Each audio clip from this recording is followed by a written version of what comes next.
È diventata una meta turistica tra le più visitate in città, l'ormai famigerata Osteria da Luca alle Mercerie, grazie al conto record da 1.143 euro per 4 bistecche, una bottiglia di vino e una frittura. Ah, è fantastica secondo me. È molto rappresentativa della ristorazione veneziana. Dopo i controlli e la multa da 20.000 euro combinata ai gestori, la curiosità dei turisti per l'assurda vicenda li porta a fermarsi in massa di fronte alla vetrina.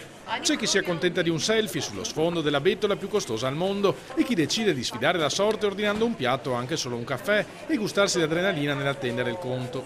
Avete mangiato bene qui? Sí, muy bueno. Bueno. Sí. La cuenta?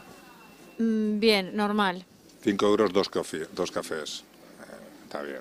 Ma se per i turisti la visita all'osteria è diventata un gioco divertente, i veneziani sono ancora ben lontani dallo smaltire la rabbia per quanto accaduto. Penso che se i predatori in Italia e Venezia sia pieno. È grave perché hanno sputanato tutta Venezia e tutti i ristoranti che ci sono. Per me avrei chiuso il locale e avrei ritirato anche la licenza. È una vergogna che non vengano controllati efficientemente queste cose.